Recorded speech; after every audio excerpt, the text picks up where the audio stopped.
Ha chiesto l'intervento degli agenti della Polizia Locale dei Castelli, una ragazzina di meno di 14 anni a Montecchio Maggiore, raccontando, scossa dall'accaduto, che era stata importunata e palpeggiata da un uomo in autobus. Gli agenti hanno subito dopo individuato e denunciato il sospettato, straniero e di fatto senza fissa dimora, trovandolo in stato di alterazione alcolica.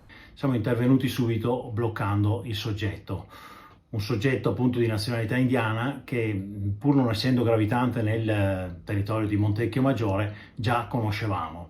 È emerso che a carico del soggetto era già stato emesso un ordine del questore di Vicenza di lasciare il territorio nazionale, pertanto è scattata la denuncia all'autorità giudiziaria relativa all'ipotesi di reato di violenza sessuale nella forma lieve ma aggravato dall'età della parte offesa.